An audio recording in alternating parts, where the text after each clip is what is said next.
Bonjour à tous et bienvenue sur boursicoté.com pour cette nouvelle analyse technique Forex, matières premières et crypto-monnaies. Avec une paire de devises euro-dollar qui se stabilise aujourd'hui. Alors on attendait un petit peu les minutes de la Fed. Au moment de cette analyse, elles viennent d'être diffusées et on ne voit pas de grosses réactions sur les marchés. Donc on reste ici au contact de cette moyenne mobile. Le biais reste plutôt baissier puisque l'on a une multitude de contacts ici sur la bande de Bollinger inférieure avec cette zone ici de moyenne mobile 20 exponentielle qui agit toujours comme zone de résistance. Donc clairement, tant que l'on reste ici sous cette zone des 1,0850, ça reste baissier. Une cassure ici de cette zone des 1,0730, voire même de cette zone ici intermédiaire des 1,07, validerait la poursuite de la dynamique baissière en direction des 1,0630. Sur la paire de devises, livre sterling contre dollar américain, là aussi c'est plutôt baissier, on le voit dans cette unité de temps daily. Les cours restent sous la moyenne mobile 20 exponentielle, on flirte ici avec la zone des 1,2610, qui était auparavant une zone horizontale majeure. Et là, il semblerait qu'on reste sur cette zone et que la zone à casser soit ce niveau ici des 1,2520. Globalement, c'est assez neutre avec une petite préférence baissière du fait ici que l'on a eu une attaque sur la bande de Bollinger inférieure, que la bande de Bollinger supérieure n'a plus été touchée depuis un bon moment et que l'on est toujours sous la moyenne mobile 20 exponentielle. Donc un biais baissier en préférence donc, qui en cas de cassure ici de cette zone des 1,2530 eh bien, nous donnera un objectif de poursuite en direction des 1,2460.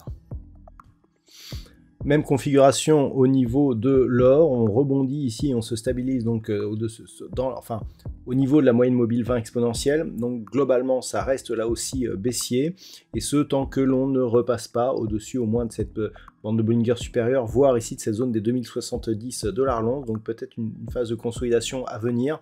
La rupture de cette zone ici de point bas, proche des 1980 $ l'once, donnerait un objectif de poursuite vers cette zone majeure des 1957 $ l'once.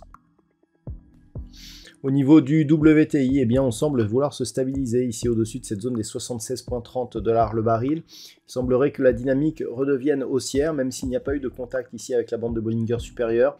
On a tout de même rafraîchi ici ce point haut pour quelques dixièmes de points, et on reste pour l'instant au-dessus de cette zone des 76,30.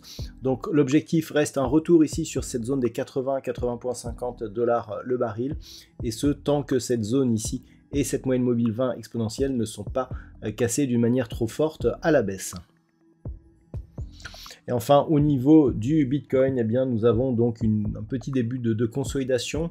Globalement, ça reste toujours haussier, un point de vue daily. On a ici cette belle dynamique qui casse donc les précédentes zones de points hauts, qui vient se chercher ici sur cette zone horizontale proche des 52 000 $ pour un Bitcoin.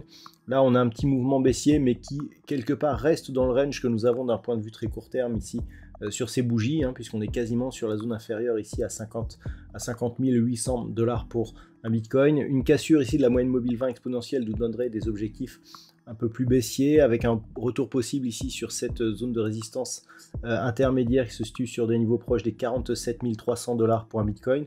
Mais c'est la rupture ici des 45 700 qui commencera à invalider la poursuite de cette dynamique baissière, même si tout espoir ne serait pas perdu.